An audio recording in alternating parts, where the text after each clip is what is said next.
эфире новости экономики на Якутия-24. В студии работает Нургуяна Иванова. Зампредседателя правительства Российской Федерации, полномочный представитель президента Российской Федерации в Дальневосточном федеральном округе Юрий Трутнев прибыл в Якутск с рабочей поездкой. Он проведет ряд совещаний по социально-экономическому развитию республики, в том числе развитию ТОР, эффективности использования полезных ископаемых и проведения геолого-разведочных работ, а также по вопросу жилищного строительства. Кроме того, Юрий Трутнев ознакомится с ходом реконструкции искусственной взлетно-посадочной полосы аэропорта Якутск. В продолжение темы Якутии необходимо развивать преференциальные режимы. Об этом заявил вице-премьер, полпред президента на Дальнем Востоке Юрий Трутнев. По его словам, в результате реализации таких проектов, как и Наглинский и Денисовский, дана вторая жизнь Нерюнгри. И сейчас там есть перспективы развития.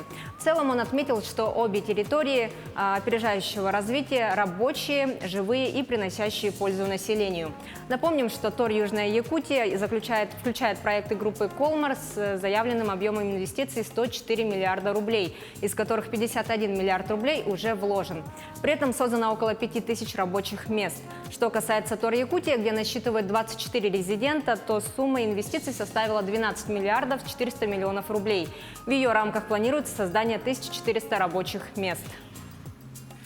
Объем инвестиций в создание оптово-распределительного центра для обеспечения нужд северного завоза в Якутии оценивается в 1 миллиард 700 миллионов рублей.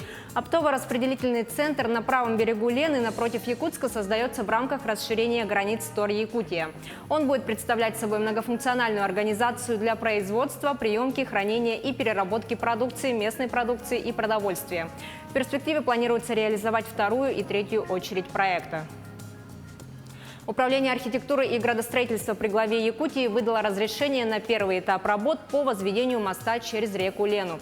Разрешение получил застройщик «8-я концессионная компания». Документ действует до 15 мая 2022 года. Генеральной проектной организацией является Институт Гипростроймост Санкт-Петербург. В рамках работ будет проведено переустройство инженерных коммуникаций и строительство газопроводов высокого давления. Ленский мост в Якутии позволит соединить Транссибирскую и Байкало-Амурскую магистрали с Северным морским путем, а в перспективе создать международный транспортный коридор между Европой и Азиатско-Тихоокеанским регионом. Мост пройдет от села Старая Табага до села Хаптагай-Мегино Кангаласского района. Горнодобывающая компания «Берелёх» в этом году планирует нарастить производство золота почти на 5%. По сообщению компании, в текущем году будет промыто 4 миллиона 800 тысяч кубометров песков.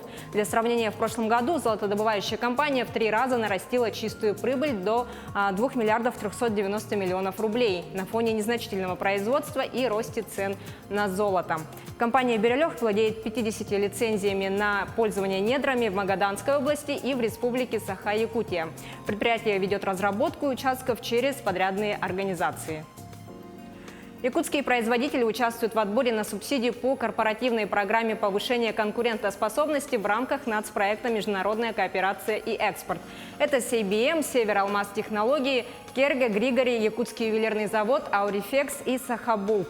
Предприятия ювелирно-гранильной и легкой промышленности, успешно прошедшие квалификационный отбор, смогут получить кредиты на развитие производства по ставке на 4,5% ниже среднерыночных. Сообщается, что на сегодня Минпромторг России заключил соглашение с двумя якутскими компаниями «Севералмаз-технологии» и Якутский ювелирный завод на реализацию программы повышения конкурентоспособности. Общая сумма превысила 615 миллионов рублей. В продолжение темы ювелирные компании Якутии примут участие в бирже деловых контактов в Татарстане. Центр «Мой бизнес» проведет 9 июня в Казани биржу деловых контактов с участием якутских и татарских ювелирных компаний в рамках Дней Якутии. В бирже примут участие магазины, заинтересованные в реализации продукции якутских ювелиров. Таким образом, в выставке ярмарки в Казани примут участие Сахатас, Керге, Саха-Алмаз и «Я-золото» сделано в Якутии. Компании являются производителями ювелирных изделий из золота и серебра с использованием редких драгоценных камней, включая якутские бриллианты. Также ювелиры изготавливают сувениры из мамонтовой кости, якутские ножи в национальном стиле. Это были все новости к этому часу. Оставайтесь в курсе экономических событий на Якутия-24.